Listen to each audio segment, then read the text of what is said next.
Zdravo, evo Dabra Tajtusa. Ti si napravio ovu kuću? Treba da budeš ponosan na sebe, prelepa je. Znaš šta tebi treba? Sto i 2 stolice. Ako dodamo i fotelju, kuća će ti biti udobna koliko je i lepa. Tako je savršeno. Zdravo, Neli Bubamaro. Dobrodošla u Tajtusov dom. Šta nije u redu, Neli? Želela bih da dodaš neke boje. Da li bi i ti to želeo, Tajtuse?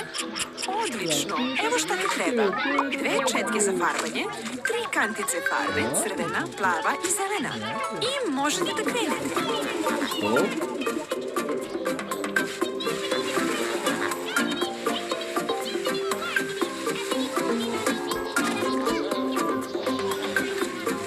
Tvoja kuća je već bila divna, ali sa plavim stubovima izgleda još bolje. Crveni balkon će se odlično slagati sa plavim.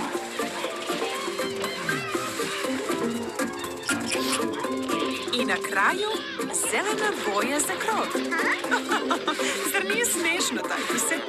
Bolje da se okupaš kako bi skinuo farbu sa svog repa. Evo nekih udobnih jastučića. Stolnjak. I jedan lep bukет cveća. Bravo, drugari, sve izgleda divno.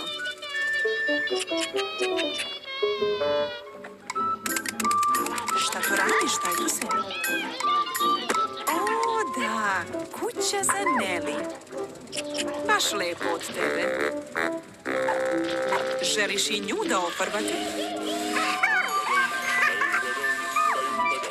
Sada si pravi umetnik, Tajtuse. Da li ti se sviđa tvoja nova kuća, Neli? Pravljenje stvari od gline je tako zabavno. Vidimo se uskoro, drugari.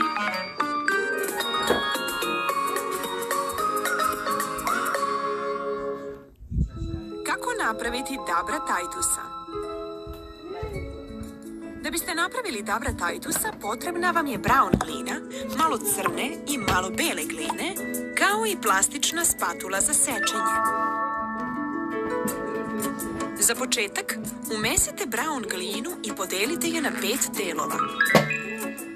Od svakog dela dlanovima oblikujte lopticu. Spljoštite 2 loptice. Vrhovima prstiju razvucite najveće parče i napravite telo. Onda razvucite još jedan deo i napravite glavu. Od ostalih delova napravite kobasice. Isecite jednu kobasicu na pola da biste napravili uši. Onda isecite krajeve druge kobasice za Tajtusove ruke. Ostatak podelite na 2 dela za noge. Razvucite crni deo i napravite mu rep. Od 2 male bele i 2 male crne kuglice vrhovima prstiju napravite beonjače i zenice. I stavite crnu kuglicu za nos. Isecite 2 bela pravugaonika od bele kobasice. Sada je Dabar Tajtus završen.